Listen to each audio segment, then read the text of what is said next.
प्रणाम सभी को।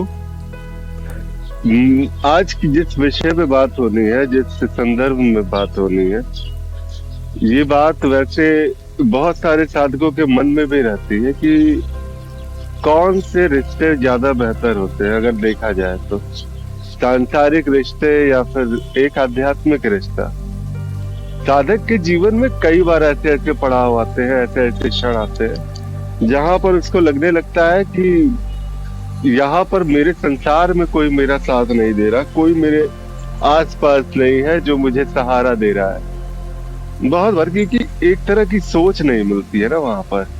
अब आप ही देखो ना, आप घर में बैठ के ध्यान साधना वगैरह कर रहे हो, अगर इस प्रकार के सत्संग अगर आप सुन रहे हो तो बहुत सारे घर के ही लोग हैं जो आपके विरोधी स्वर में जो है वो बातें करेंगे कि ये लड़का या ये लड़की तो बिल्कुल ही हाथ से ही चला गया।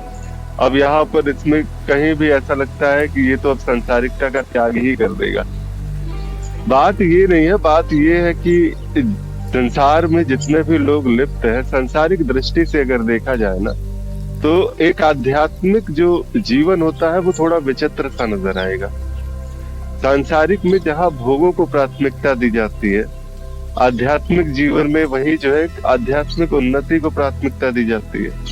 उसके लिए अलग अलग चेष्टाएं की जाती हैं। कभी भक्ति मार्ग पे लोग चलते हैं, कभी योग साधना आदि आदि, जो भी अपना घर में संभव हो थोड़े बहुत वो कम से कम करते हैं। वो दो चार अगरबत्तियों तक तो खैर एक संसारिक अलाउ कर देता है कि हाँ ठीक है, इतना अगर हो रहा है तो चलो ठीक है, इतने तक में तो हम लोग मानते हैं, सब कुछ जानते हैं। लेकिन थोड़ा सा इससे ज्यादा अगर आप बढ़ने लगो, थोड़ा आप इससे आगे जाने लगो, तो वही सांसारिक, वही जो सबसे बड़े हितैषी थे आपके सांसारिक जीवन में, वही आपके विरोधी में जो है बिल्कुल स्वर उठाने लगते हैं। विरोधी में बिल्कुल आपके जो है ऐसा लगता है खड़े हो गए वो।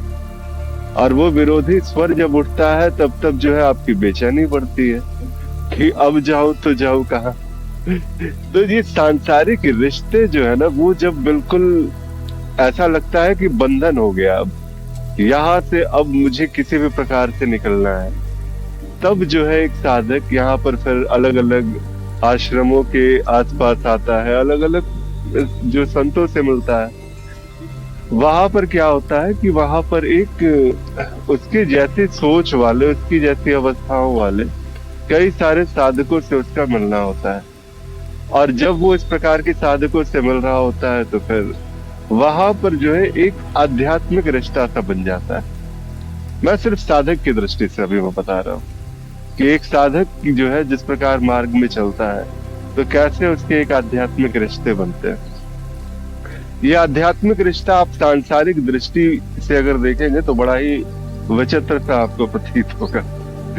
सांसारिक दृष्टि नहीं, एक आध्यात्मिक दृष्टि, क्योंकि यहाँ पर क्या है कि जब दो साधक एक साथ जब आगे बढ़ते हैं तो प्रयास रहता है कि जो एक साथ ही, क्योंकि सभी जो है उसी भगवान को पाने की चाह में, अगर भक्ति में देखते हैं हम तो एक प्रभु की चाह में सारे के सारे साधक, मतलब एक सारे पागल एक जगह पे इकट्ठे हो जाते हैं। कई बार तो कई सारे लोग इस प्रकार से भी कहते हैं कि देखो एक साथ जो है इतने पागल इकट्ठे हो गए, अब ढोल मजीरा लेकर के, ढोल मजीरा, अब यहाँ पे कीर्तन शुरू होगा। अब भक्ति मार्गियों को तो बड़ा ही जो है अल्हड़ सा स्वभाव भी रहता है वहां भक्ति मार्गियों का, तो वो बिल्कुल जो है निश्चिंत निफिक्र होकर के, यार जो होगा प्रभु देख लेंगे, क्या होगा, मुझे तो बस इस प्रभु की याद में आंसू बहाने। और जब वो इस प्रकार विकल होता हुआ आंसू बहाता है तो उसके साथ में अगर कोई दिखता है उसी की तरह से कोई रोता हुआ पागल, वैसा ही वो जो एक आध्यात्मिक जो मार्ग पे चल रहा है एक साधक जो है उसका, उसी प्रकार से आंखों में आंसू लिए भगवान को पुकार रहा है। तो सभी की अपनी अपनी जो है ना वो स्थितियां होती है।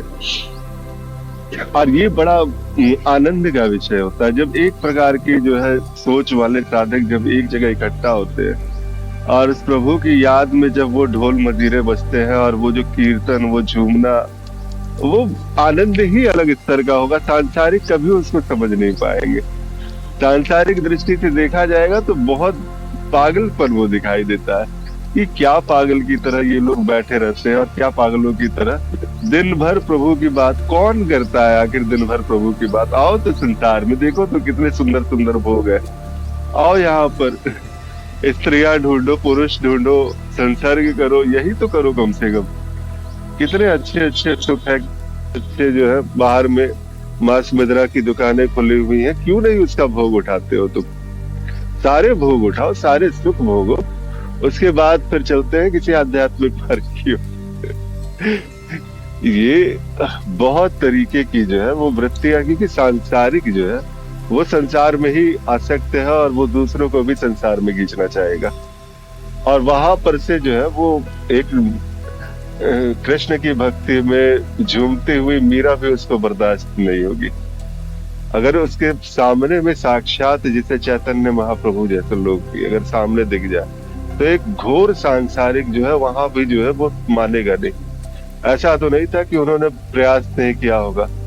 जब वो हरिबोल कह उठते थे और पूरा का पूरा जंगल जो है वो वहां से अंदर से वो हरिबोल की ध्वनि आती थी, पशु पक्षी सबकी आवाज जैसा लगता था कि हरिबोल कह रहे हो सभी के सभी। लेकिन जब वो गुजरे, जहां जहां से उनके चरण पड़े, वो पूरा का पूरा स्थान पवित्र हो गया।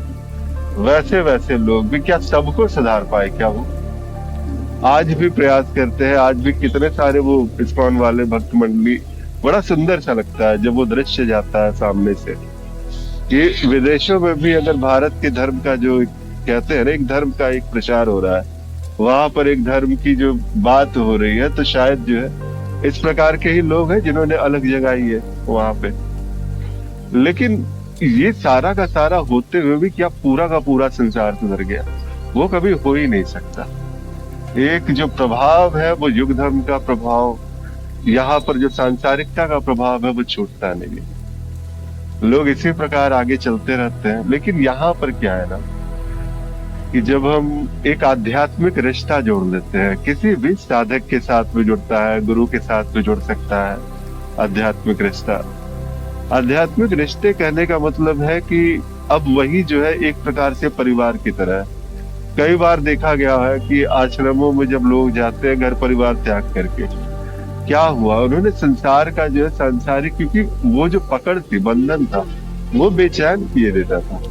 वहां से बस उनको भागना था, निकलना था किसी भी तरीके से। अब एक जो बोलते हैं ना वो अंतिम बात, ये जन्मों की जो तड़प होती है, प्यास होती है, कभी किसी जन्म में कभी किसी जीवन में वो सामने आ जाती है। और जब वो सामने आती है तो इसी प्रकार जो है बेचैन सी कर देती है कि नहीं, अब मुझे पाना है, अब मुझे उस सत्य को जानना है, अब मुझे सारे प्रश्नों के उत्तर पाने हैं। बहुत दिन हो गए हैं ये सारी ज्ञान की चादर सब कुछ बिछाते हुए, अब मुझे आराम करना है। और जब इस प्रकार से सारा का सारा जब चलता है, ये सांसारिकता जब उससे एकदम भयावह चुभने सी हो जाती है कि अब मुझे इस सांसारिकता के चक्र में दोबारा नहीं आना, इस दुष्चक्र से मुझे बाहर आना है।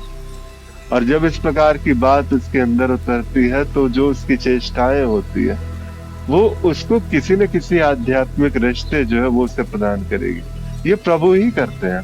एक भक्ति मार्ग में अगर देखा जाए तो उसके ईश्वर से जो है वो इस प्रकार के लोगों का संसर्ग प्रदान करते हैं कि देखो तुम्हारी जैसी सोच वाले कितने सुंदर सुंदर सारी अभिव्यक्तियां हैं यहाँ पर, सभी इस प्रकार से जो है मार्ग में चल रहे हैं। और इसमें जो क्या होता है ना कि कई सारे, जब एक जो है 10-15 लट्टू अगर कहीं पे नाच रहे हो, उसके बीच में एक शांत पड़ा हुआ लट्टू भी अगर उसमें रख दिया जाए तो वो भी नाचना सा जो है शुरू कर देता है। वो अंग्रेजी में कहते हैं ना स्पिनिंग व्हील।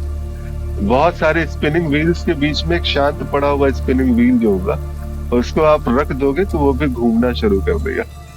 तो ऐसे ऐसे साधकों को जो है वो संसार से उठाया जाता है। कभी ईश्वर उठाते हैं अपने मार्ग में लेके आते हैं, तो कभी गुरुजन जो है वो कृपा कर देते हैं, उनकी दृष्टि पड़ गई तो समझो हो गया कल्याण।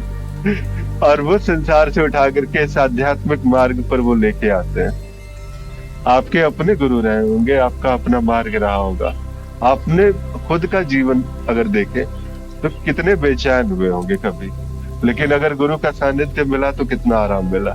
और वहां एक जैसे सोचने वाले साधक मिले, वो कितने आराम की बात रही। और धीरे धीरे उन साधकों के बीच में बड़ा सुकून सा लगता है। सांसारिक अगर हम देखते हैं सांसारिक दृष्टि से, कि बिल्कुल चाहे कुछ भी हो जाए, सारे के सारे साधक जो है जब एक जगह इकट्ठे होते हैं, और जब वो बात चलती है, वो भक्ति की, वो ज्ञान की जब बातें होती है, वो अलग ही वहां पर जो है वो प्रकाश होता है। वहां पर अलग ही प्रकार से लोग जो है एक दूसरे से, क्योंकि सारी अभिव्यक्तियां उसी एक ब्रह्म की है, लेकिन ये अभिव्यक्तियों को अभिव्यक्त होने का मौका ही नहीं मिलता है, ये आध्यात्मिक रूप से कि अभिव्यक्त हो पाए। यहाँ पर एक मौका मिलता है जब एक तरह के साधक जुड़ते हैं तो, और वो बड़ा आनंद का विषय हो जाता है। इसीलिए अच्छा है एक आध्यात्मिक मार्ग पर चले, और उस मार्ग पर जो है वो जैसे आप निष्ठावान होंगे जब आगे चलेंगे। अभी घर में अगर तकलीफें होती हैं साधना में, ध्यान आदि में, जो अगर कोई कुछ बोलता भी है तो थोड़ा सुन ले, लेकिन एक समय आएगा जिस समय कहते हैं ना वो कृपा का क्षण, वो जिस समय आएगा आप बिल्कुल वहां कीजे चले जाएंगे उस आध्यात्मिक मार्ग की ओर, उस गुरु की ओर। स्वतः ही आपका खिंचाव जो है वहां पर होगा, आकर्षण होगा। और जिस समय आपका एक आध्यात्मिक रिश्ता बना, ये जानिए कि बाकी सांसारिक रिश्ते जो है ना वो तो इस जीवन के बाद छूट भी जाते हैं। आध्यात्मिक रिश्ता जो है बड़े दूर की चीज है। ये अगर बन गया तो सिर्फ एक जन्म नहीं, अब आपका कल्याण करा करके ही छोड़ेगा ये रिश्ता। तो प्रयास करें कि आध्यात्मिक रिश्ता बने, वैसे साधक मित्र, इस प्रकार से गुरु, ये सब एक बार अगर आप जुड़ गए उनसे तो फिर आपका कल्याण जो है वो बिल्कुल होना है। इसीलिए निश्चिंत रहे और बिल्कुल बेचैन ना हो। संसार ने कभी किसी को नहीं बख्शा है, बड़े बड़े गुरुओं की भी परीक्षा हुई है, तो इसीलिए संसार सबकी परीक्षा लेता है। आज आपकी परीक्षा हो रही है तो कल किसी अन्य साधक की होगी, लेकिन सभी निकलते इसी संसार से है। तो निश्चिंत रहिए, सब कुछ होगा, सब कुछ एक समय पर घटित होगा। और अगर आपको लगता है कि ये समय आ चुका है तो गुरु को ढूंढिए, मार्ग का चुनाव कीजिए और निष्ठा से उस मार्ग पर आगे बढ़िए।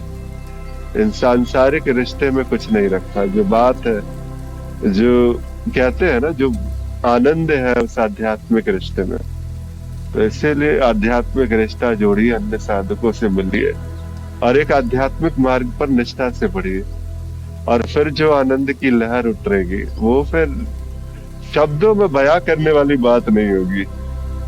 सिर्फ इतना कहने भर से काम नहीं चलेगा, बड़ा आनंद का विषय रहता है। तब तक के लिए प्रणाम। वैसे भी कहते हैं ना कि हम लोग एक दूसरे के साथ में जब जुड़े हैं, आप अगर इतनी दूर तक आप यहाँ पर ये बातें सुन पा रहे हैं, तो एक हद तक जो है ये दोनों के बीच में भी एक आध्यात्मिक संबंध बना हुआ है। ये बस एक अभिव्यक्ति है, एक इस प्रकार से हो रही है, आप सुन रहे हैं वहां पर, और सुन करके भी वहां पर एक प्रकार से एक जुड़ाव सा है। तो ठीक है, अच्छी बात है, इसी तरीके से आगे बढ़ा जाता है। जैसे भी हो, वो गुरु जो है वो कहीं ना कहीं उपाय लगा ही देते हैं इस प्रकार के सत्संगों का। तो इसीलिए प्रणाम है सभी को, नमस्कार सभी को। आगे फिर मिलते हैं कल, फिर एक नए विषय के साथ में। तब तक